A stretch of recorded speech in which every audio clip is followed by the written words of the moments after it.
Iran মধ্যপ্রাচ্যের উন্নত শির।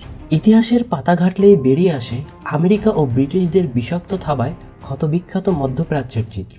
কিন্তু এত প্রতিকূলতার মাঝেও সেই মানচিত্রে নিজেদের শিকড়কে আঁকড়ে ধরে মজবুতভাবে দাঁড়িয়ে আছে মিডল ইস্টের সব থেকে বড় আর্মড ফোর্সের অধিকারী দেশ, পশ্চিমাদের আতঙ্ক ইরান। যেহেতু সব থেকে বড় বললাম, কপালে একটু চিন্তার ভাঁজ তো আসবেই, কারণ বর্তমানে যতগুলো গ্লোবাল ইস্যু রয়েছে তার ভেতর সব থেকে উত্তেজনাময় ও ভয়ঙ্কর ইরান আমেরিকা সংঘর্ষ। তাই আজকের ভিডিওতে দেখব ইরানের সামরিক সক্ষমতা মধ্যপ্রাচ্যের মাটিতে ঠিক কতটুকু গভীর। আর সময় নষ্ট না করে শুরু করা যাক আজকের ইরানের সামরিক বিশ্লেষণ। Okay, let's go.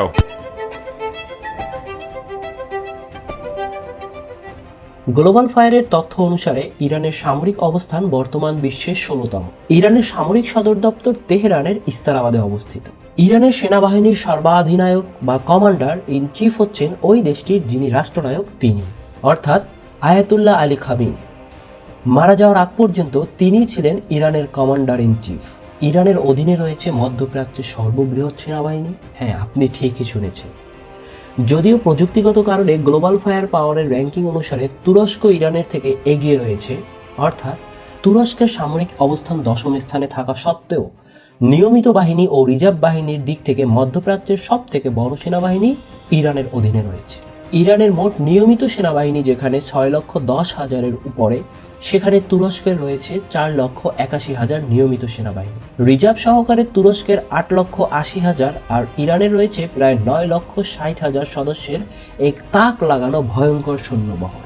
এর ভেতর সব থেকে চমকপ্রদ বিষয় হচ্ছে ইরানের সামরিক খাতের উল্লেখযোগ্য যে দিকটি আমাদের নজরে আসে, তাদের নিজস্ব অস্ত্র উৎপাদন পদ্ধতি বা ডোমেস্টিক উইপেন ম্যানুফ্যাকচারিং সিস্টেম। তাদের অস্ত্র ভাণ্ডারের 70%ই সরবরাহ হয় অভ্যন্তরীণ অস্ত্র কারখানাগুলো থেকে। শুধু নিজেদের জন্য উৎপাদনই নয়, 2000 সাল থেকে তারা অস্ত্র রপ্তানিতেও বিশ্বের বুকে নিজেদের সফল আত্মপ্রকাশ ঘটায়। কিন্তু ইরানের সবচেয়ে বড় দুর্বলতা হচ্ছে তাদের পরমাণু শক্তির উপর বৈশ্বিক পরাশক্তিগুলোর নিষেধাজ্ঞা। এমনকি বহির্বিশ্ব থেকে অস্ত্র আমদানিতেও তাদেরকে মানতে হয় কঠোর বিধিবদ্ধ নিয়মাবলী। 1953 সালের দিকে ইরান ইসরায়েল এবং ইউএসএ সহ কিছু পশ্চিমা দেশ থেকে অস্ত্র এবং যন্ত্রাংশ সরবরাহ করত। কিন্তু 1979 সালের বিপ্লবের পর সম্পর্কের টানাপোড়েন শুরু হলো দেশটির সাথে।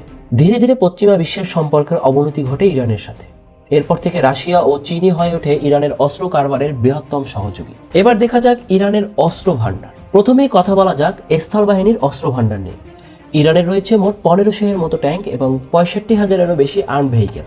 এগুলোর ভিতর অন্তর্ভুক্ত রয়েছে রাশিয়ার T-72 ও জুলফিকারের মতো শক্তিশালী সাজোয়া যুদ্ধজাত, যার নাম শুনলেই পশ্চিমা বিশ্বের বিভিন্ন দেশের ভয়ে কাঁপন উঠে যায়। তবে ইরানের সব থেকে বড় দুর্বলতা তাদের air defence and attacking system. ইরানের অধীনে নেই কোনো নিউক্লিয়ার কম্ব্যাটেন্ট জেট, যা কিনা ইরানের আকাশপথকে দুর্বল করে তুলেছে। তবে ইরানের মোট কম্ব্যাট এয়ারক্রাফট রয়েছে 286টি, ওয়ারকপ্টার 160টি, যুদ্ধ বিমান বহনকারী এয়ারলিফট রয়েছে 81টি এবং অনন্য কম্ব্যাটমেন্ট নিয়ে মোট 662টি আকাশযান আছে। এগুলো সবই অ্যাটাকিং সিস্টেম। সামান্য কিছু মধ্যম রেঞ্জের রাডার ডিটেক্টর ব্যতীত ইরানের নেই তেমন কোনো উল্লেখযোগ্য এয়ার ডিফেন্স সিস্টেম। কিন্তু ইরানের সব থেকে আশা এবং ভরসার জায়গা পারস্য উপসাগর এবং সেখানে নেভি ফ্লিট। তারা 13টি ডিস্ট্রয়ার ও ওয়ারশিপ, 22টি পেট্রোল ও মাইন ভেসেল এবং 6টি সাবমেরিন সহ মোট আরও 90টি যুদ্ধ জাহাজ দ্বারা বিখ্যাত হরমুজ প্রণালীর গুরুত্বপূর্ণ অংশ নিজেদের আয়ত্তে রেখেছে, যেখান দিয়ে কিনা পৃথিবীর 20-25% তেলের বাণিজ্য পরিচালনা করা হয়। সুতরাং সমুদ্র পথে তাদের শক্তি যে জোরালো সেটা সহজেই আমরা উপলব্ধি করতে পারি। এছাড়াও ইরানের সব থেকে চমকপ্রদ ও গর্বের বস্তু মিসাইল আর্সেনাল। ইরানের মিসাইল অস্ত্রাগার মধ্যপ্রাচ্যের সব থেকে বড় ক্ষেপণাস্ত্রের মজুদ হিসেবে পরিচিত। ইরানের মিলিটারির কাছে মজুদ রয়েছে প্রায় 2000-এরও অধিক মাঝারি ও দূরপাল্লার ক্ষেপণাস্ত্র, যেগুলোর রেঞ্জ 2000 কিলোমিটার থেকে প্রায় 3000 কিলোমিটার পর্যন্ত হয়ে থাকে। ইরানের মিসাইলগুলোর ভিতর ফাত্তাহ 2 হচ্ছে লেটেস্ট হাইপারসনিক মিসাইল, যা কিনা ইসরায়েলের আয়রন ডোমের মতো প্রতিরক্ষা ব্যবস্থাকেও কিছুদিন আগে নাস্তানাবুদ করে ছেড়েছে। এর আরেক বিষয় ছিজিল, যার রেঞ্জ 2000 কিলোমিটার থেকে প্রায় 2500 কিলোমিটার পর্যন্ত। এছাড়াও রয়েছে ফাত্তাহ 1, খুররুম শাহ 4, ইমাদ ও শিহাদ সহ নানাবিধ মারাত্মক ক্ষেপণাস্ত্র। এবং সেই সাথে ইরানের আধুনিক ড্রোন সিস্টেম তো আছেই।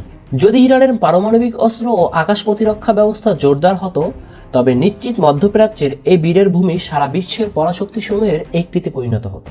তো বন্ধুরা, এই ছিল ইরানের সামরিক শক্তির সামগ্রিক একটি চিত্র। আরেকটি প্রশ্ন আপনাদের কাছে রেখেই গেলাম, ইরান কি পারবে আমেরিকা ও ইসরায়েলের সমৃদ্ধ আক্রমণ একা প্রতিরোধ করতে, নাকি ভেঙে যাবে ইরানের এত শক্তির বাহাদুরি?